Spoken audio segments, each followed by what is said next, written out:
మూకం కరోతి వాచాలం పంగుం లంఘాయతే గిరిం యత్కృపాతమహం వందే శ్రీ గురుం దీనతారిణం. శ్రీల ప్రభుపాదికి జై, శ్రీ గురుదేవ్కి జై. హరే కృష్ణ. అందరికీ స్వాగతం. మనం మహాజనుల గురించి చెప్పుకుంటున్నాం. భాగవత ధర్మాన్ని తెలిసినటువంటి 12 మంది మహాజనులు: స్వయంభూర్నారద శంభో కుమార కపిలో మనుహు ప్రహ్లాదో జనకో భీష్మో బలిర్వయ్యాసకిర్వయం ద్వాదశైతే విజానీమే ధర్మం భాగవతం భట గుహ్యం విశుద్ధం దుర్బోధం యాం జ్ఞాత్వామృతమస్నతే. ఎవరంట ఈ 12 మంది మహాజనులు? భాగవత ధర్మాన్ని, అమృతమయమైనటువంటి భాగవత ధర్మాన్ని తెలిసినటువంటి వారు. సో ఆ విధంగా ఈ ఆత్మజ్ఞానాన్ని తెలిసినటువంటి వాళ్ళు, భగవంతుని అర్థం చేసుకునేటువంటి వాళ్ళు, తర్వాత భగవద్ధామానికి చేరుకునేటటువంటి ఆ జ్ఞానం ఏదైతే ఉందో ఈ 12 మందికి తెలుసు. దాంట్లో మనము బ్రహ్మ, నారద, శివ, చతుష్కుమారులు, తర్వాత కపిల భగవానుడు, స్వయంభువ మనువు గురించి చెప్పుకున్నాం. ఈరోజు భక్త శిరోమణి అయిన భక్తరాజు ప్రహ్లాద్ మహారాజ్ గురించి చెప్పుకోబోతున్నాం. ప్రతి ఒక్కరికి నరసింహస్వామి ఎవరి కోసమో ఆవిర్భవించారు. భక్త ప్రహ్లాది యొక్క గొప్పతనం అందరికీ తెలుసు. అయినా కానీ మనము ఈ భక్త మహాజనుల గురించి చెప్పుకునే దానిలో భక్త ప్రహ్లాది యొక్క కీర్తిని కొంచెం మనం చెప్పుకుందాం. ఎందుకంటే అనంతమైనటువంటి కీర్తి కలిగినటువంటి వాడు. భగవంతుడు పిలిస్తే పలికే దైవము అని చెప్పి మనం చెప్పుకుంటూ ఉంటాము, పాడుతూ ఉంటాము, వింటూ ఉంటాము. కానీ దర్శనం చేసుకున్నది ఏంటి? ఆ భగవంతుడు స్వయంగా భక్తుడి కోసము ఏ రూపంనైతే ఊహించలేడో, ఎవరు ఆ హిరణ్యకశిపుడు ఊహించినటువంటి రూపాన్ని తీసుకొని తను అడిగిన చోట, నీ స్వామి ఇక్కడ ఉన్నాడా అని అడిగితే భక్తుడు అవును అన్నాడు. ఆ భక్తుడి యొక్క మాట మేరకి నరసింహస్వామి ఆవిర్భవించారు. అలాంటి గొప్ప భక్తుడు ప్రహ్లాద మహారాజు. మరి ఈ ప్రహ్లాదుడు చాలా గొప్ప భక్తుడు. ఆయనకున్నటువంటి గుణగణాలు ఇన్ని కావు. మొత్తం భాగవతంలో 7వ స్కందం అంతా కూడా ప్రహ్లాదుడి గురించే, ఆయన యొక్క బోధన గురించి, ఆయన యొక్క భక్తి గురించి, ఆయనకి స్వామి పట్ల ఉన్నటువంటి అకుంఠితమైన, అచంచలమైనటువంటి, అప్రహీతమైనటువంటి భక్తి గురించి చెప్తుంది. మరి ఆయన భక్తి ఎలాంటిదంట? ఆయన భక్తి నిరాటంకమైనటువంటిది. ఎలాంటి ఆటంకాలు వస్తే కూడా ఆగనటువంటిది. వాళ్ళ నాన్న పెట్టినటువంటి కష్టాలు ఎన్నో కాదు, ఎన్ని కష్టాలు పెట్టినా కానీ ఆయన భక్తిలో కొంచెం కూడా ఆటంకం అనేది లేదు.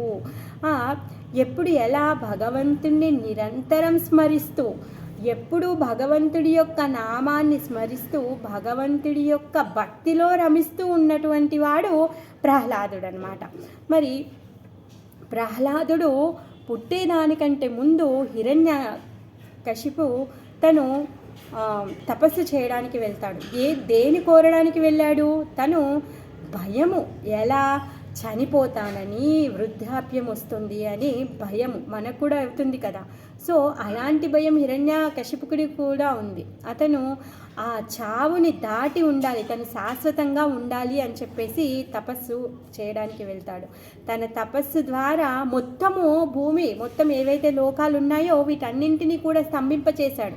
చీకటిగా అయిపోయింది ఆయన యొక్క తపశ్శక్తి ద్వారా. గాలి కూడా స్తంభించిపోయింది. అలాంటి పరిస్థితుల్లో బ్రహ్మదేవుడు వచ్చి తనకి వరాన్ని ఇవ్వాల్సి వచ్చింది. బ్రహ్మ ఎప్పుడైతే ప్రత్యక్షమయ్యాడో తను అడుగుతాడు, తను అమరత్వం కావాలి అని చెప్పేసి. బ్రహ్మ ఒక నవ్వు నవ్వుతాడు, అయ్యో నాకే అమరత్వం లేదే, నేను నా టైం అయిపోగానే నేను ఈ శరీరాన్ని వదిలేసి వెళ్ళిపోవాలి, మరి నీకెలా అమరత్వాన్ని ఇస్తాను, నా దగ్గర లేని నీకు ఎలా ఇస్తాను అనేసి అడిగితే, హిరణ్యకశిపుడు తను చాలా తెలివి కల్లవాడని చెప్పేసి ఇంటా చావను, బయట చావను, పైన చావను, కింద చావను, రాత్రి చావను, పగలు చావను, అస్త్రంతో చావను, శస్త్రంతో చావను, మనుషులతో చావను, పశువులతో చావను అని చెప్పేసి నానా రకాలుగా ఆయనకున్నటువంటి బుద్ధితో, తెలివితో చాలా పెద్ద లిస్ట్ ఇచ్చి బ్రహ్మదేవుడికి వరం అడిగేశాడు. బ్రహ్మదేవుడు తదాస్తు అన్నాడు. ఎందుకు? పాపము ఈ 14 భువన భాండాల్లో ఉన్న వాళ్ళందరినీ కూడా చూసుకోవాల్సిన బాధ్యత ఆయనది. తర్వాత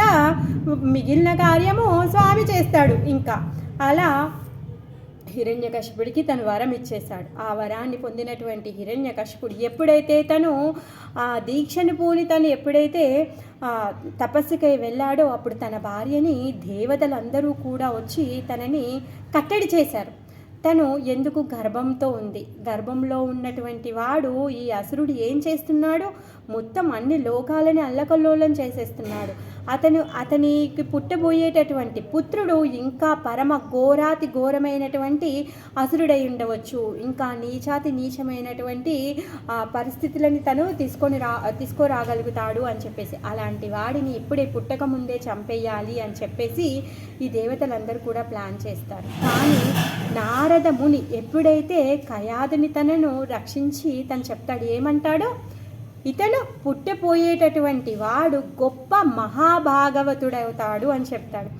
ఎప్పుడైతే నారద మహర్షి నోట నుండి ఈ దేవతలందరూ కూడా పుట్టబోయేవాడు మహా గొప్ప భాగవతుడవుతాడని విన్నప్పుడంట ఆ దేవతలందరూ కూడా వాళ్ళ యొక్క అస్త్రశస్త్రాలను అక్కడ వదిలేసి కయాది యొక్క గర్భానికి ప్రదక్షిణ చేసి ప్రణామాలు చేసి వాళ్ళు అక్కడి నుంచి వెళ్ళారంట. ఎందుకు?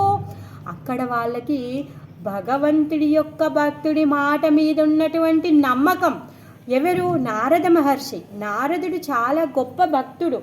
అతను చెప్పేటటువంటిది ప్రతి ఒక్కటి కూడా నిజమై తీరుతుంది. అందుకుగానే నారదుడు ఎప్పుడైతే చెప్పాడో పుట్టబోయేవాడు అసురుడు కాదు గొప్ప భాగవతోత్తముడు అని చెప్పినప్పుడు ఈ దేవతలందరూ కూడా వాళ్ళ యొక్క శస్త్రాలను వదిలేసి ప్రణామాలు చేసి వెళ్ళిపోయారనమాట. అంటే భక్తుడి యొక్క మాటకి అంత శక్తి ఉందన్నమాట.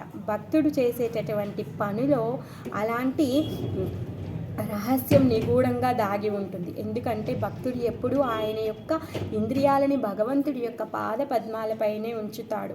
భగవంతుడు అలాంటి గొప్ప భక్తులకి తన హృదయంలో తను చెప్తాడు, మెసేజ్ని ఇస్తూ ఉంటాడనమాట. హృదయ ఆది బ్రహ్మ కవయో, ఏ విధంగా అయితే బ్రహ్మ హృదయంలో భగవంతుడు భాగవత ధర్మాన్ని చెప్పాడో అదే విధంగా ప్రతి భక్తుడు ఎవరైతే భగవంతుడి యొక్క పాద పద్మాలకి తన మనస వాచ కర్మణ తన ఇంద్రియాలన్నింటినీ కూడా సమర్పించి నిస్వార్థమైనటువంటి భక్తి చేస్తారో వాళ్ళకి భగవంతుడితో కనెక్షన్ ఉంటుంది. ఆ విధంగా నారద మహర్షి తను ఏం చెప్పారు, ఇప్పుడు పుట్టబోయేవాడు భాగవతోత్తముడు అనేసి చెప్పాడు. ఆ విధంగా వాళ్ళందరూ వదిలేసి వెళ్ళిపోయారు. మరి తన ఆశ్రమానికి తీసుకెళ్ళిన తర్వాత కయాదికి చెప్పాడు. ఇవన్నీ విషయాలు కూడా ఎవరికి చెప్పారు? ఈ భగవంతుడి యొక్క భాగవత ధర్మాన్ని ఎవరికి చెప్పాడు, ఎవరు ఎలా విన్నారు? కయాదికి చెప్పాడు నారద మహర్షి. మరి కయాదు అర్థం చేసుకునే స్థితిలో లేదు. ఎందుకు అంటే పాపం భర్త తనని వదిలేసి తపస్సు చేయడానికి వెళ్ళాడు. ఎప్పటి వరకు తపస్సు చేస్తాడో, ఎప్పుడు తిరిగి వస్తాడో, అక్కడ తపస్సు చేయడానికి వెళ్ళినప్పుడు తను పొందేటటువంటి కష్టాలేంటో, తను ఎక్కడున్నాడో, తన కంఫర్ట్స్ ఏంటి అని పాపం భర్త మీద ఉన్నటువంటి బెంగ, దానితో పాటు ఇప్పుడే దేవతలు ఏం చేశారో పుత్రుని చంపేయాలి అని చెప్పేసి ప్రయత్నించారు. మరి తను పుట్టనటువంటి పుత్రుణ్ణి పాపం తను ఏ విధంగా రక్షించుకోవాలని తను బాధలో ఉంది. మరి అలాంటి పరిస్థితుల్లో తను నారద మహర్షి చెప్పినటువంటి సూత్రాలను ఏవైతే తను జీర్ణం చేసుకోలేకపోయిందనమాట. ఆ భాగవత ధర్మాన్ని తను పూర్తిగా అర్థం చేసుకోలేకపోయింది. కానీ తల్లి బొజ్జులో ఉన్నటువంటి ఆ ప్రహ్లాద మహారాజు మాత్రము నారదుల వారి యొక్క మాటలను అన్నింటినీ కూడా తను చాలా చక్కగా విని అర్థం చేసుకొని తను పాటించేటటువంటి శక్తి, దృఢత, తర్వాత సహనము, ఇంకా ప్రతి ఒక్కరికి కూడా గౌరవాన్ని ఇచ్చేటటువంటి వాడు, ప్రతి ఒక్కరి పట్ల కూడా దయని కలిగేటటువంటి వాడు, ప్రతి ఒక్క ప్రాణి పట్ల కరుణ కలిగినటువంటి పరమ పవిత్రమైన భక్తిని తను నేర్చుకున్నాడనమాట. ఆ విధంగా ప్రహ్లాదుడు కయాదు యొక్క గర్భంలో ఉన్నటువంటి హిరణ్య కశిపుడి యొక్క గొప్ప రాక్షసుడి యొక్క పుత్రుడు గొప్ప భాగవతోత్తముడు కాబోతున్నాడు అనమాట. ఆ విధంగా ఎప్పుడైతే హిరణ్యకశిపుడు తన యొక్క వరాన్ని పొందాడో, తను పూర్తి శక్తిని పొందాడు, వచ్చాడు, 14 భువన భాండాలు ఏవైతే ఉన్నాయో వాటన్నింటినీ కూడా జయించేశాడు. దేవతలందరినీ కూడా తన యొక్క సేవకులుగా నియోగించేసుకున్నాడు. తన యొక్క ఆసనానికి వెళ్ళేటప్పుడు శనిని తన స్టెప్స్ లాగా పెట్టుకుంటాడు. శనిదేవుడి యొక్క వీపు మీద కాలు పెట్టి తన ఆసనం పైన కూర్చునేవాడు. ఈ దేవతలందరూ కూడా కిచెన్లో సేవ చేసేవాళ్ళు. హిరణ్యకశిపుడికి వెజిటేబుల్స్ కటింగ్లో. అంటే సో అంత విధంగా వాళ్ళందరినీ కూడా, దేవతలందరినీ కూడా తన సేవకులుగా తను నియోగించుకున్నాడు. ఎప్పుడైతే తను తిరిగి వచ్చాడో పిల్లోడు పుట్టాడు. మరి పిల్లోడు పుట్టిన తర్వాత ప్రతి ఒక్కరు స్కూల్లో జాయిన్ చేస్తారు కదా. ఆ విధంగా శుక్రాచార్యుడి యొక్క శిష్యులైనటువంటి షెండ అమర్క అనే వాళ్ళ యొక్క స్కూల్లో జాయిన్ చేశాడు. శుక్రాచార్యుడి యొక్క ఇన్స్టిట్యూట్లో జాయిన్ చేశాడు. మరి ఈ శుక్రాచార్యుడి యొక్క మతం ఏంటి, ఆయన యొక్క సిలబస్ ఏంటి అంటే ధర్మ అర్థ కామ అంతే. ఇక్కడ మోక్ష అనేది ఏమీ ఉండదు.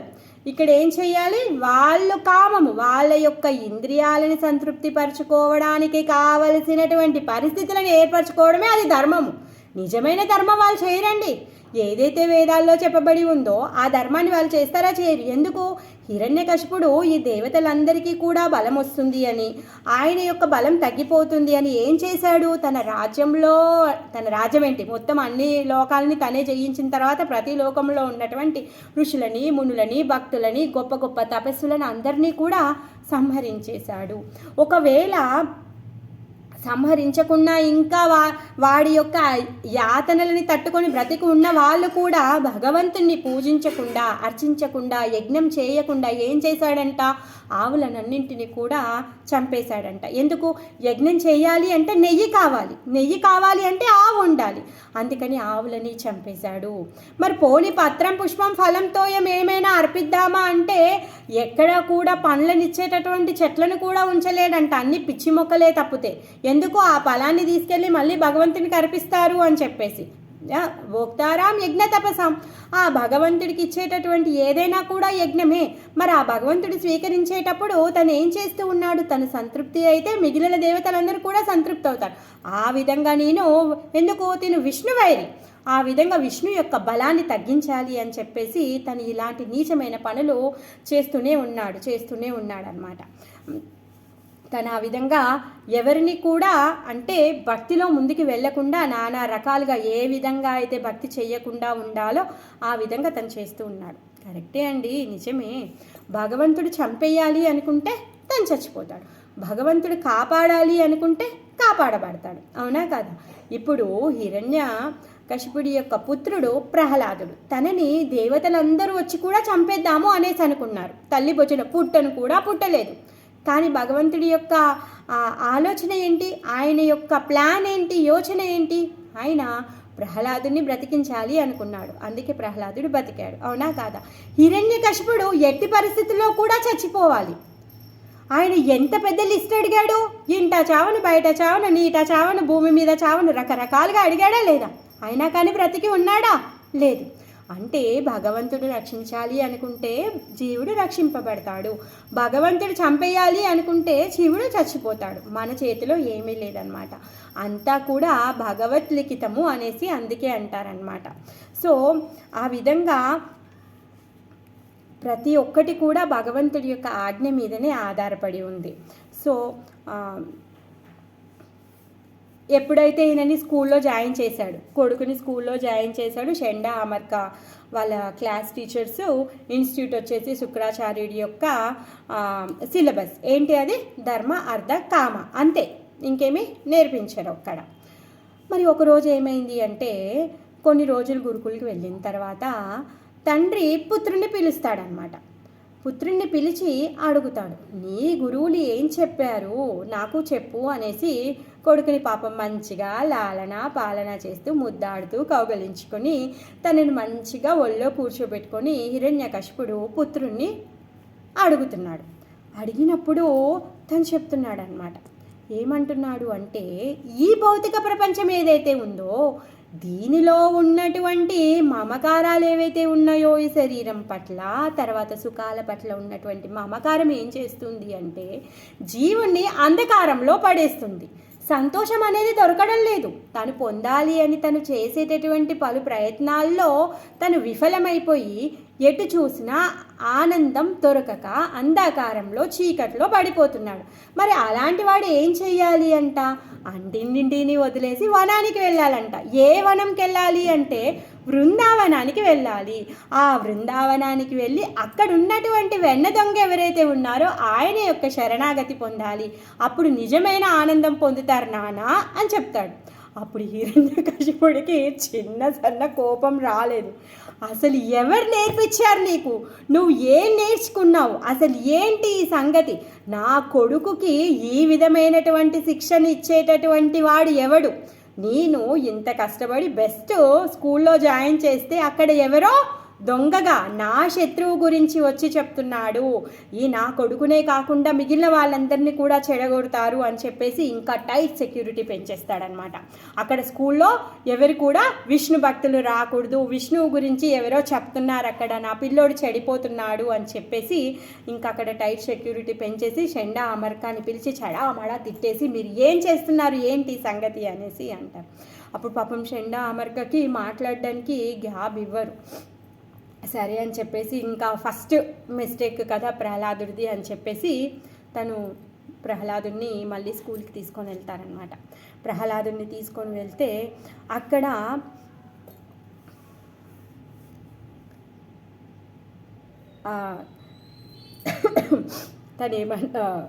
వాళ్ళు పాపం భయపెట్టిస్తారు, ప్రహ్లాదుని భయపెట్టించి అడుగుతారు, అసలు నువ్వు మేమేం చెప్పాము, నువ్వు అక్కడికి వెళ్ళి మీ నాన్న దగ్గర ఏం మాట్లాడావు నాయన, నువ్వు మా ప్రాణాలు ఉంటాయా నువ్వు ఇలా చేయడం వల్ల, నీ వల్ల తోటి విద్యార్థులు కూడా కష్టాల పాలవుతారు కదా, అలా కాదు అని చెప్పేసి చెప్తే వాళ్ళకి కూడా నీతి బోధించడం మొదలు పెడతాడు ప్రహ్లాదుడు. నీతి బోధించడం మొదలు పెట్టడంతో షెండా అమర్కకి పాపం ప్రాణ భయం, ఏం చేస్తారు అందుకని చెప్పేసి నయానా భయానా అని చెప్పేసి బాగా గట్టిగా తనని బంధించి తనకి బెదిరించి తనని శిక్షించి తనకి ధర్మార్థ కామాల గురించి చెప్తారు, బాగా చెప్తారు. తర్వాత తీసుకొని వెళ్తారనమాట. తీసుకొని వెళ్ళిన తర్వాత మళ్ళీ హిరణ్యకశిపుడు మంచిగా పుత్రుణ్ణి దగ్గరికి తీసుకుంటాడు, మళ్ళీ ఆయనని ఆలన పాలన చేస్తాడు, మంచిగా గౌరవంగా పాపం ముద్దులాడుతూ నా పుత్రుడు వచ్చాడు అని చెప్పేసి హృదయానికి హత్తుకొని ఒడిలో కూర్చోపెట్టుకొని అడుగుతాడనమాట. హిరణ్యకశిపుడు చాలా గొప్పవాడు కదా, సో ఆ విధంగా తను వీరాది వీరుడైన హిరణ్యకశిపుడి యొక్క ప్రియమైన పుత్ర ప్రహ్లాద అని చెప్పేసి అడుగుతున్నాడు అనమాట. నువ్వు నీ గురువు గారి దగ్గర ఏం నేర్చుకున్నావు అనేసి అడుగుతాడు. అప్పుడు అడిగితే ప్రహ్లాదుడు చెప్తాడనమాట, ఏమంటాడంటే నవవిధ భక్తి గురించి చెప్తాడు. శ్రవణం కీర్తనం విష్ణు స్మరణం పాద సేవనం అర్చనం వందనం దాస్యం సాఖ్యమాత్మ నివేదనం ఇది పుంసార్పిత విష్ణు భక్తిశ్చేన్నవ లక్షణ క్రియేత భగవత్యాత తన్మన్యేదీతముత్తమం. ఎవరైతే ఈ నవవిధ భక్తి చేస్తారో వాళ్ళు ఉత్తమమైన వాళ్ళు, ఎవరైతే బుద్ధిమంతులున్నారో ఈ నవవిధ భక్తి చేస్తారు అలాంటి వాళ్ళు గొప్ప ఉత్తమమైన వాళ్ళు అని చెప్తారు. అదేంటి షెండా అమర్క ఇదేమీ నేర్పించలేదే, మరి హిరణ్యకశిపుడు ఏమడిగాడు, నీ గురువుగారి దగ్గర ఏం నేర్చుకున్నావో అది చెప్పు అన్నాడు. నిజంగానే గురువు ఎవరు? నారద మహర్షి. ఆ నారద మహర్షి చెప్పినటువంటి ఆ ఏదైతే టీచింగ్స్ ఉన్నాయో, ఏవైతే పాఠాలు ఉన్నాయో ఆ పాఠం గురించి చెప్తున్నాడనమాట. ఎవరైతే ఈ ఉత్తమ బుద్ధి కలిగిన వాడు ఎవరైతే ఉన్నారో వాళ్ళు ఏం చేస్తారంట, ఈ 9 రకాలుగా భగవంతుడి యొక్క భక్తి చేస్తారంట. శ్రవణం ఎవరు చేశారు? పరీక్షిత్ మహారాజు అకుంఠితమైన శ్రవణంతో తను భగవద్ధామాన్ని చేరాడు. కీర్తనం శుకదేవ గోస్వామి శ్రీమద్ భాగవతాన్ని చెప్పి తన భగవద్ధామాన్ని చేరాడు. స్మరణం ఎవరు? సాక్షాత్ ప్రహ్లాద్ మహారాజు. తండ్రి పెట్టేటటువంటి కష్టాలు అన్నీ కాదు, ఎలాంటి పరిస్థితిలో కూడా తను భగవంతుడి యొక్క నామస్మరణాన్ని తను వదిలిపెట్టలేదు. అలాంటి స్మరణకి తను ఉత్తమమైనటువంటి వాడు ప్రహ్లాదుడు. పాదసేవనం ఎవరు? లక్ష్మీదేవి ఎప్పుడూ నిరంతరం కూడా భగవంతుడి యొక్క పాదాల యొక్క సంలాలితం చేస్తూ నిత్యము తను భగవంతుడి యొక్క పాదసేవనంలో ఉంటుంది. అర్చనం పృథు మహారాజు. వందనం అక్రూరుడు. తను రకరకాలుగా వందనాన్ని తను పాడుతూ భగవంతుని కీర్తిస్తూ వందనం అర్పించినటువంటి వాడు. దాస్యం భక్త హనుమాన్. సాఖ్యం అర్జున, ఇంకా గోపసకులు, వీళ్ళందరూ. ఆత్మనివేదనం బలి మహారాజు. తనకున్నటువంటి సర్వము తర్వాత తనని తానే అర్పించుకున్నటువంటి వాడు. ఎవరైతే ఈ నవవిధ భక్తి చేస్తారో వాళ్ళు బుద్ధిమంతులు, వాళ్ళు తెలివి కలవాళ్ళు అనేసి చెప్తాడు. ఇంకా ఆ మాట వినేసరికి హిరణ్యకశిపుడి యొక్క ఇక కోపానికి హద్దులే లేవు. ఆ ఇంకా కోపానికి హద్దులు లేవు. వెంటనే ఒడిలో కూర్చోపెట్టుకున్నాడు. పాపం ఇప్పటిదాకా ముద్దులాడాడు, హృదయానికి అత్తుకున్నాడు. వెంటనే ఇసిరి కింద పడేశాడు ప్రహ్లాదుని. ఇవన్నీ ఎక్కడ నేర్చుకున్నావు నువ్వు? అనేసి చెప్తాడనమాట. మనకి ఏది మంచిది అని అడగడంతో ఇది మంచిది అని చెప్తున్నాడు. అసలు ఇవన్నీ ఎక్కడ నేర్చుకున్నావు అనేసి అడుగుతాడు. అప్పుడు చండామర్కలు వస్తారనమాట. మీకు చెప్పింది ఏంటి, మీరు చేసింది ఏంటి అంటే అప్పుడు చండామర్కలు ఇద్దరు కూడా వణుకుతూ భయంతో వెళ్తూ, అయ్యో స్వామి మీకు తెలియదా, మా సిలబస్ ఏదో మీకు తెలియదా, మేము నేర్పించేది మీకు తెలియదా, మా సిలబస్ తెలిసే కదా మీరు మా గురుకులంలో జాయిన్ చేశారు మీ అబ్బాయిని, అసలు మాకు తెలియని విషయాలు మీ అబ్బాయికి ఎలా నేర్పిస్తాం నాయనా, మమ్మల్ని నమ్మండి అని చెప్పేసి పాపం వాళ్ళు ప్రాధేయపడుతూ ఉంటారనమాట. కానీ తను పెడచెవున పెడతారు. ఇలాంటి ధిక్కరించేటటువంటి పుత్రుడు ఎవరైతే ఉన్నారో, ఇలాంటి అంటే ఏం చెప్తున్నాడు, విష్ణు స్మరణం అని చెప్తున్నాడు. అలాంటి నా శత్రువు నా తమ్ముడిని హిరణ్యాక్షని చంపినటువంటి విష్ణు, ఆ విష్ణువుని తను మనసావాచ కర్మనా స్మరించాలి, తన ఆత్మనే నివేదింప చెయ్యాలి అని చెప్తున్నాడు. అలాంటి సొత్తు ఎవరికి, విష్ణువుకి సొత్తు, వీడు తొత్తు కూడా. అలా అని చెప్పేసి వీడు బ్రతికి ఉండడానికి హక్కు లేదు. నా వైరి, నా శత్రువు యొక్క ఏమంటున్నారు, వాడికి లొంగిపోయాడు, అలాంటి వాడు వీడు నా శత్రువు. అందుకే వీడిని ఎంత తొందరగా అయితే అంత తొందరగా ఎలానో ఒకలాగా వీడిని చంపేయండి అని చెప్పేసి విసిరేస్తాడనమాట.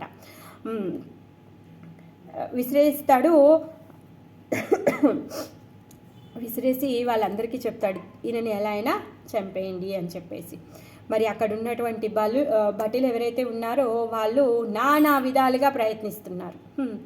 అస్త్రాలతో పొడవడం, త్రిశూలంతో కుచ్చడం, కత్తులతో నరికివేయడం, తర్వాత పెద్ద పర్వతం నుంచి కిందికి ఎత్తివేయడము, తర్వాత కాలకూట విష సర్పాల్లో పడుకోబెట్టడము, అగ్నిలో వేయడం, ఏనుగుతో తొక్కించడం, విషం తాపించడం, ఎన్ని రకాలుగా ప్రయత్నించారు. కానీ వాళ్ళు ఒక్కసారి కూడా విజయాన్ని పొందలేదు. ఎందుకు? ప్రహ్లాదుడికి ఉన్నటువంటి అకుంఠితమైనటువంటి నమ్మకం ఏంటి, విశ్వాసం ఏంటది, భగవంతుడు నన్ను రక్షిస్తాడు, భగవంతుడే ఆయన ఉత్తమమైన వాడు, ఆయనకు చేసేటటువంటి భక్తే ఉత్తమమైంది. అంతేకాని ఇప్పుడు నాకు ఇన్ని కష్టాలు వస్తున్నాయే, నాన్న చంపేయమంటున్నాడు, విషాన్ని తాపిస్తున్నారు, పాముల్లో పడేశాడు, ఏనుగుతో తొక్కేశాడు, ఎన్ని కష్టాలు పడుతున్నాడు. మరి అంత చిన్న పిల్లోడు, అంత కోమల అంగాలు కలిగినటువంటి వాడు, కోమల హృదయం కలిగినటువంటి వాడు, నాకెందుకు ఇవన్నీ కష్టాలు, పోనీలే ఇంకెందుకు ఆ విష్ణువు చూడలేదు, ఏమీ చేయలేదు, ఆయనని స్మరించాల్సిన అవసరం నాకేంటి, ఆయనను కీర్తించాల్సిన అవసరం నాకేంటి అని చెప్పేసి తను వదలలేదు. అకుంఠితమైనటువంటి శ్రద్ధ, భక్తి, నమ్మకం కలిగి ఆ భగవంతుడి యొక్క నామాన్ని తను ఉచ్చరిస్తూనే ఉన్నాడు. ఏంటది? ఓం నమో నారాయణాయ. ఎప్పటికీ కూడా నిరంతరంగా కూడా ఆ భగవంతుడి యొక్క నామస్మరాన్ని తను కీర్తిస్తూనే ఉన్నాడు, జపిస్తూనే ఉన్నాడు. ఎలా? తను ఉత్కంఠతతో, శ్రద్ధతో. అది ఎలా అంటే నిజంగా ఆపదలో ఉన్నటువంటి పిల్లోడు తల్లి కోసం ఏ విధంగా అయితే ఏడుస్తాడో ఆ విధంగా ఆ ప్రహ్లాదుడు స్వామి కోసం తను అకుంఠితంగా, తను నిరాటంకంగా, తను పూర్తి నమ్మకంతో, మనసావాచ కర్మనతో పూర్తి నమ్మకంతో భగవంతుడి యొక్క నామస్మరణ తను చేస్తున్నారనమాట. అలాంటి భౌతికమైనటువంటి ఏది కోరిక లేదు. అలా అని చెప్పేసి తండ్రి మీద ఈర్ష్య ఉందా తనకి? అసలు కొంచెం కూడా ఈర్ష్య లేదు.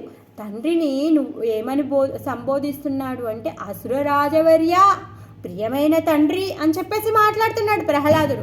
అలాంటి పనిష్మెంట్ తండ్రి ఇచ్చాడు కదా అని చెప్పేసి తండ్రి మీద కొంచెం కూడా ద్వేషం లేదండి. అలా అని తనని ఎవరైతే తండ్రి మాట విని ప్రతి ఒక్కరు కూడా తనని ద్వేషిస్తున్నారో వాళ్ళందరినీ కూడా తను ద్వేషించడం లేదు.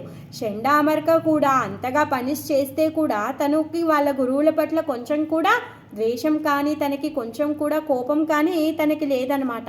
ప్రతి ఒక్కరి పట్ల కూడా తను కరుణని చూయించి ఆ భాగవత ధర్మాన్ని తను స్థాపించాలి అనుకున్నాడు. ఎందుకు అంటే భగవంతుడు ప్రతి ఒక్కరి హృదయంలో ఉన్నాడు, ఆ భగవంతుడు చాలా కరుణామయుడు అని చెప్పేసి ప్రతి ఒక్కరికి కూడా తను బోధించడానికి చెప్పాడనమాట. ఎందుకు? ప్రతి ఒక్కరితో కూడా తనకి ద్వేషం అనేది లేదు, భేదభావం అనేది లేదు. ఇప్పుడు హిరణ్యాక్షుడికి ఎంత భేదభావన ఉంది. భక్తులందరూ కలిసి భగవంతుడి యొక్క పూజ చేస్తారు అని చెప్పేసి ఏం చేశాడు తాను? ఆ ఋషులని, మునులను అందరినీ కూడా హింసించి వేధిస్తున్నాడు. కానీ ఏ ఒక్క జీవి పట్ల కూడా ప్రహ్లాదుడికి ఆ భేదభావన అనేదే లేదు. అలాంటి గొప్ప భక్తుడు అనమాట. సో నువ్వు నా నా కొడుకువి కలుషితం అయిపోయావు, సో నువ్వు నా శత్రువు యొక్క సైడ్ నువ్వు తీసుకున్నావు కాబట్టి నేను నిన్ను స్వీకరించను, నువ్వు నాకు పుత్రుడిగా తగిన వాడివి కాదు, అందుకని చెప్పేసి చంపేయి అనేసి చెప్పేస్తారనమాట. మరి భగవంతుడు ప్రతి క్షణము స్మరిస్తున్నప్పుడు భగవంతుడు కూడా ఏం చేస్తున్నాడు? అనుక్షణం కూడా తనని రక్షిస్తూ ఉన్నాడు. మరి భగవంతుడు రక్షించాలని ఆశించాడా ఎప్పుడైనా ప్రహ్లాదుడు? అలా ఎప్పుడు కూడా ఆశించలేదు. ఇప్పుడు నాకు మా నాన్న కష్టం ఇస్తున్నాడే, ఇప్పుడు పాములు కరుస్తున్నాయి, పాములు ఏదైతే కరుస్తున్నాయో దాని నుంచి నాకు రక్షణ కావాలి, లేకపోతే ఈ అగ్నిలో ఉన్నటువంటి మంట వేడిని తట్టుకోవడానికి నాకు రక్షణ కావాలని తను ప్రార్థించాడా? లేదు. తనకి భగవంతుడి పట్ల ఉన్నటువంటి అకుంఠితమైన ప్రేమతో శ్రద్ధతో తను భగవంతుడి యొక్క నామాన్ని చెప్తున్నాడే కానీ తను ఏది కూడా ఆశించి తను చేయడం లేదనమాట. ఎప్పుడైతే పుత్రుణ్ణి నానా రకాలుగా చంపడానికి ప్రయత్నించి తను ఫెయిల్ అయిపోయిన తర్వాత అప్పుడు నీ యొక్క స్వామి ఎవరైతే ఉన్నారో తను వచ్చి నేరుగా నాతో పోరాడమని చెప్పు అని చెప్తాడు. ఇక్కడ ఉన్నాడా అని చెప్పేసి ఆ స్తంభాన్ని చూయించి స్తంభాన్ని ఎప్పుడైతే బద్దలు చేస్తాడో అప్పుడు అందులో నుంచి నరసింహస్వామి రూపాన్ని తీసుకుంటాడు. సో నరసింహస్వామి రూపం తీసుకున్న తర్వాత హిరణ్యకశిపుడితో చాలా యుద్ధం చేసి హిరణ్యకశిపుడిని తన తొడల మీద కూర్చోబెట్టుకుని తన యొక్క వాడి అయిన అద్భుతమైనటువంటి నఖాలతో చీల్చేస్తాడు. చీల్చేసి ఏం చేశాడు? తన హృదయాన్ని తీశాడు. తన హృదయాన్ని తీసి తన చేతిలో పట్టుకొని చూస్తున్నాడు నరసింహస్వామి. ఎందుకు చూస్తున్నాడు? ఎందుకంటే హృదయం అనేది ఏంటంట? భగవంతుడు ఉండేటటువంటి స్థానము. మరి ఈ హిరణ్యకశిపుడు ఏం చేశాడు? ఆ హృదయంలో కామ క్రోధ లోభ మద మాత్సర్యాలకి స్థానాన్ని ఇచ్చాడు. అలాంటి హృదయ కమలం ఏంటి? ప్రతి ఒక్కరి యొక్క హృదయ కమలంలో ఉండేటటువంటి స్థానం ఎవరి కోసం? ఆ ఆసనం ఎవరి కోసం ఉంది? సాక్షాత్ దేవదేవుడి కోసం ఉంది. మరి అలాంటి దేవుడి కోసం ఆ ఆసనాన్ని ఉంచకుండా తను ఏం చేశాడు? అన్నింటినీ కామ క్రోధ లోభ మద మత్సర్యాలన్నింటినీ కూడా తను కూర్చోబెట్టుకున్నాడు. అలా చూసి తను ఆ హృదయాన్ని పిసికి పడేసేస్తాడు. మరి అలా అయిన తర్వాత భగవంతుడు వచ్చి కూర్చోవాలి అంటే ఎంత పరమ పవిత్రమైనటువంటి స్థలం ఉండాలి. ఇదమాసనం అని పిలిచి అర్చించి పూజించి పవిత్రీకరణ చేసి ఆయనకి ఉత్తమమైనటువంటి ఆసనాన్ని ఏర్పరిస్తే అప్పుడు భగవంతుడు వచ్చి ఆసనాన్ని స్వీకరిస్తాడు.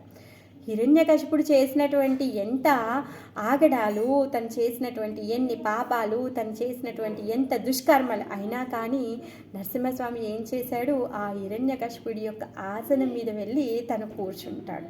ఎందుకు అలా కూర్చున్నాడంట? ఎందుకు అంటే హిరణ్యకశిపుడు తన యొక్క భక్తుడు. జయ విజయులు ఏ విధంగా అయితే శాప కారణంగా వాళ్ళు రాక్షస స్వరూపాన్ని తీసుకున్నారు, ఆ విధంగా భగవంతుడు తన భక్తుడు చేసేటటువంటి ఏ కొంచెం సేవను కూడా, వాళ్ళు చేసినటువంటి ఎటువంటి భక్తిని కూడా తను మరచిపోడు. అది ఈ జన్మలో అయినా సరే ఏ జన్మలో అయినా సరే తను మరచిపోడు.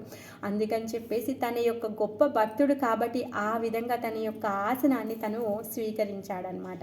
మరి స్వీకరించిన తర్వాత ఎప్పుడైతే తన యొక్క ఉగ్ర స్వరూపం ఉందో ఆ స్వరూపాన్ని చూసి బ్రహ్మ భయపడుతున్నాడు, నారదుడు భయపడుతున్నాడు, సాక్షాత్ లక్ష్మీదేవి కూడా భయపడుతుంది. తనని కూల్ చేయడానికి ఎవరి దగ్గర కూడా శక్తి లేదు. బ్రహ్మదేవుడు వచ్చిన ఈ రూపాన్ని, ఈ ఉగ్ర స్వరూపాన్ని తీసుకుంది ప్రహ్లాదుడి కోసమే కాబట్టి ప్రహ్లాదుని ప్రార్థించమనేసి అడుగుతాడు. ఎప్పుడైతే ప్రహ్లాద్ మహారాజు వెళ్ళి తను ప్రార్థించమని అడిగితే ప్రార్థించినప్పుడు నరసింహస్వామి తను శాంతపడతాడు. శాంతపడిన తర్వాత నీకేం కావాలో కోరుకో అంటే అప్పుడు ప్రహ్లాదుడు అంటాడు, నేను బిజినెస్ చేయట్లేదు నీ దగ్గర, నాకు ఎలాంటి కోరికలు అవసరం లేదు అనేసి తను చెప్తాడు. మరి భక్తుడు అనేవాడు ఎలా ఉంటాడు? తను ఏ కోరికను కూడా కోరుకోడు. అలా ఏంటండి, కోరికలు లేకుండా ఎలా భక్తి చేయగలుగుతాము? ఈ భౌతిక ప్రపంచంలో ఉన్న భౌతిక శరీరం తీసుకున్నా మాకు ఎన్నో కోరికలు ఉన్నాయి, మరి ఎలా భగవంతుడు మమ్మల్ని కరుణించడా అంటే కరుణిస్తాడు. ధ్రువుడిని కరుణించాడా లేదా? ధ్రువుడు తన తాతగారి కంటే గొప్ప రాజ్యం కావాలి అనే కోరికను పెట్టుకొని భగవంతుడి దగ్గరికి వెళ్ళాడు. మరి ఆయనని కరుణించాడా లేదా? ఆయన హృదయంలో ఉన్నటువంటి మలినాలన్నింటినీ కూడా తీసేసి తన యొక్క ధామానికి తీసుకెళ్ళాడు. అదేవిధంగా అమ్మ కూడా ఏం చేస్తుంది? పిల్లోడు పేచీ పెడితే దానికి తగ్గట్టు ఉపాయాన్ని ఆలోచించి తనకి తగ్గట్టుగా తను కేర్ తీసుకుంటుంది. పిల్లోడు చలికాలంలో ఐస్ క్రీమ్ కావాలని మాకు ఊరికే మారం చేస్తే ఏం చేస్తుంది అమ్మ? ఐస్ క్రీమ్ ఇచ్చి వేడి నీళ్ళు తాపిస్తుంది, అవునా కాదా? అదే నువ్వు షాపోడి దగ్గరికి వెళ్ళి నాకు ఐస్ క్రీమ్ కావాలని నువ్వు 10 రూపాయలు ఇచ్చేసావనుకో, అరే బాబు నీ యొక్క గొంతు ఖరాబ్ అవుతుందిరా, నువ్వు ఐస్ క్రీమ్ తిని వేడి నీళ్ళు తాగురా నాయన అని చెప్పేసి ఏమన్నా గ్లాస్లో వేడి నీళ్ళు ఇస్తాడు? అతనేమైనా ఇవ్వడు కదా. అదేవిధంగా భగవంతుడు ప్రతి ఒక్కరికి కూడా తల్లి లాంటివాడు. తను ఏం చేస్తాడు?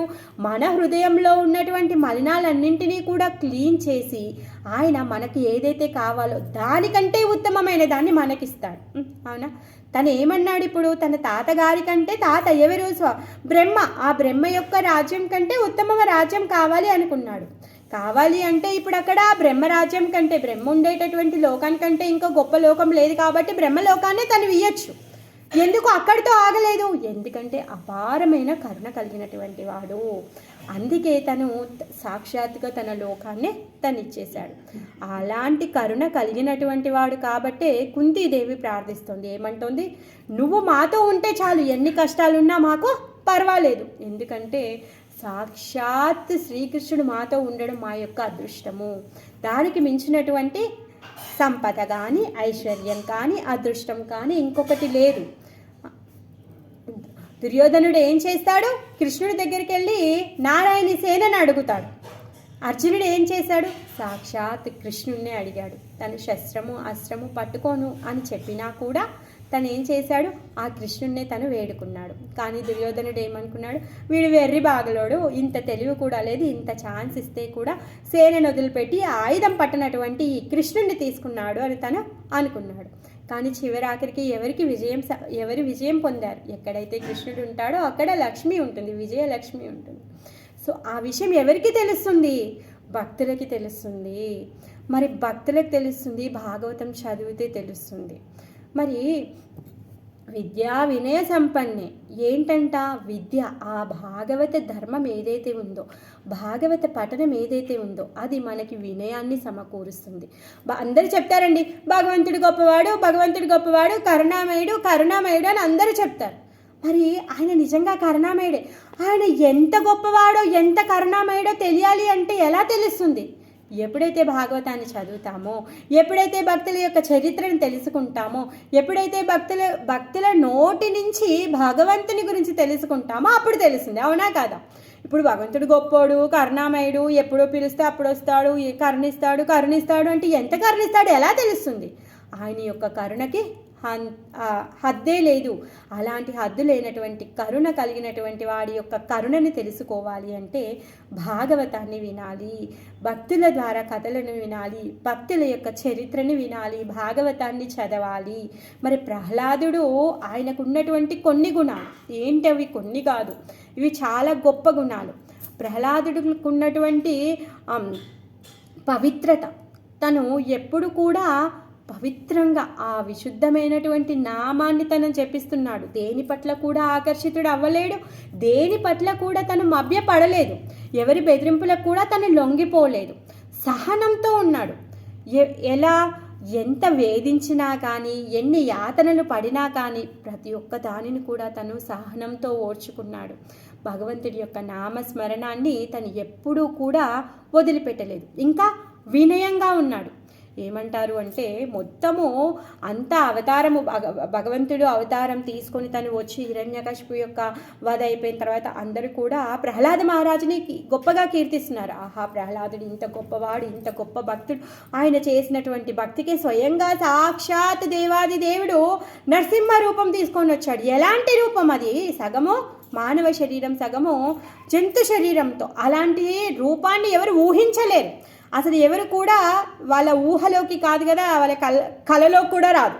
అసలు ఎవరికి తెలియదు. అలాంటి రూపం తీసుకొని వచ్చాడు. ఆహా, ఎంత గొప్పవాడు ప్రహ్లాదుడు అని చెప్పేసి అందరూ పొగుడుతూ ఉన్నారనమాట. కానీ ఆయన ఎంత వినయంతో అంటున్నాడు తెలుసా, అయ్యయ్యో మీరు అలా అనకండి, ఎందుకు, ఆయన ఈ రూపాన్ని తీసుకుంది నా కోసం కాదండి, జయ విజయుల కోసం తను ఈ రూపాన్ని తీసుకున్నాడు. జయ విజయులు శాపాన్ని పొందితే మరి వాళ్ళని ఉద్ధరించడానికి స్వామి వస్తాడు కదా, ఆ విధంగా జయ విజయుల కోసం తను ఈ రూపాన్ని తీసుకున్నాడు అని చెప్తున్నారు. అలా కాదు, ఇలా కూడా అనుకోవచ్చు. బ్రహ్మదేవుడు ఏం చెప్పాడు, హిరణ్యకశిపుడు నా తండ్రి అడిగినటువంటి కోరికల ప్రకారము అప్పుడు బ్రహ్మ ఏమన్నాడు, సరే తదాస్తు అన్నాడు. అంటే ఇంట్లో చావుడు, బయట చావుడు, శస్త్రంతో చావుడు, శస్త్రంతో చావుడు, పగలు చావుడు, రాత్రి చావుడు, ఇవన్నీ రకాలుగా అడిగాడు కదా. మరి వీటన్నింటికి కూడా ఆ తదాస్తు అని ఎవరన్నారు, బ్రహ్మదేవుడు అన్నాడు. బ్రహ్మదేవుడి యొక్క మాటని నిర్వర్తించడం కోసం, బ్రహ్మదేవుడి యొక్క మాటని కరెక్ట్ చేయడం కోసం, తన భక్తుడి యొక్క మాటని నిలబెట్టడం కోసము స్వామి ఇప్పుడు ఈ రూపాన్ని తీసుకొని వచ్చాడు అనేసి చెప్తున్నాడు. తర్వాత నారదుడు అలా కాదు, నారదుడి యొక్క మాటని నిలబెట్టడం కోసం వచ్చాడు. నారదుడు ఏం చెప్పాడు, భగవంతుడి యొక్క భక్తులని ఇప్పుడు ప్రహ్లాదుడు గొప్ప భక్తుడు అవుతాడని చెప్పడం, దేవతలని అందరినీ పంపించి వేయడము, తర్వాత ఇప్పుడు నారదుడు భాగవత ధర్మాన్ని స్థాపించడం, అవన్నీ చెప్పాడు కదా. అందుకని నారదుడి కోసం వచ్చాడు అనేసి చెప్తాడనమాట. ఎందుకు, అసురపుత్రుడైనా సరే అసురుడి యొక్క గర్భంలో పుట్టినటువంటి వాడు గొప్ప భక్తుడు అవుతాడు అని చెప్పినందుకు గానే ఇప్పుడు నరసింహస్వామి వచ్చాడు అనేసి అంటాడు. అలా కాదు, ఆయన మాటని ఆయనే నిలబెట్టుకోవడానికి వచ్చాడు. ఎందుకు, తను ఏమంటాడు, ఎప్పుడెప్పుడైతే సాధువులకి ఆటంకం వస్తుందో నేను అప్పుడు ఆవిర్భవిస్తాను, నేను ధర్మాన్ని నిలబెడతాను అని చెప్పాడు కదా. అందుకోసంగానే ఆయన మాటను ఆయన నిలబెట్టుకోవడం కోసమే వచ్చాడు అనేసి చెప్తున్నాడు అనమాట. మరి ఇలాంటి గొప్పతనం, భగవంతుడి యొక్క గొప్పతనాన్ని మనం ఎప్పుడు తెలుసుకోగలుగుతాము అంటే, ఎప్పుడైతే మనము భాగవతాన్ని చదువుతామో అప్పుడు తెలుసుకోగలుగుతాము. మరి శాస్త్రం చదవడం వల్ల ఏమవుతుందంట, వినయం, విద్యా వినయ సంపన్నే. ఆ విద్య ఎలాంటిది అంటే వినయాన్ని తెస్తుంది. ఆ వినయము భగవంతునికి దగ్గర చేస్తుంది. అంతేకాని అది గర్వం తీసుకురాదండి. మనం చదివేటటువంటి భౌతికమైనటువంటి చదివి ఏమవుతుంది, మనకి గర్వాన్ని తెస్తుంది. మేము ఇన్ని ర్యాంకులు తెచ్చుకున్నాము, మాకు ఈ పొజిషన్ వచ్చింది అని చెప్పేసి మనకి గర్వాన్ని తెస్తుంది. అఫ్కోర్స్ ఆ గర్వం మనం భౌతికంగా డబ్బులు సంపాదించడం కోసం పనికొస్తుంది. కాకపోతే మనకి మన యొక్క విద్య ఏం చేస్తుంది అంటే వినయాన్ని తీసుకొస్తుంది అన్నమాట. ఆ విధంగా పండ్లున్న చెట్టు ఎప్పుడు వంగి ఉంటుంది, అవునా కాదా, భారంగా ఉంటుంది కాబట్టి.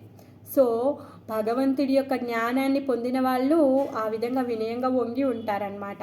మరి ఇంకా ప్రహ్లాద్ మహారాజు ఏం నేర్పించాడు, తను ఏదైతే నేర్చుకున్నాడో తను ఆచరించాడు. భగవంతుడి యొక్క ఉత్తమ భక్తి తను తెలుసుకున్నాడు, ఆ ఉత్తమ భక్తిని తను చేశాడు. ఎలాంటి ఆటంకాలు వచ్చినా చావుకి కూడా భయపడకుండా. హిరణ్యకశిపుడు ఎంత పెద్దవాడండి, తనకి తెలియని విషయం ఏదైనా ఉందా, తన జీవితంలో అనుభవించింది ఏమైనా ఉందా?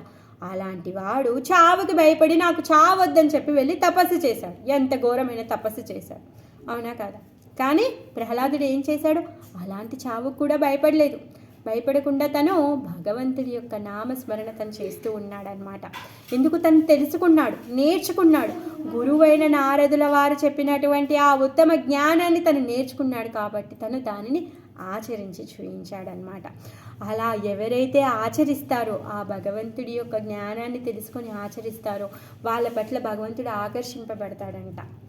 భక్తుల పట్ల భగవంతుడు ఆకర్షింపబడతాడు. ప్రహ్లాదుడు అంటాడు, నీకెవరు నేర్పించారు, అసలు ఈ బుద్ధి ఎలా కలిగింది అనేసి తండ్రి అడుగుతాడు. అడిగినప్పుడు ప్రహ్లాదుడు అంటాడనమాట, నాన్న నన్ను క్షమించు, నేనేం చేయగలను, నేనేమీ చేయలేను.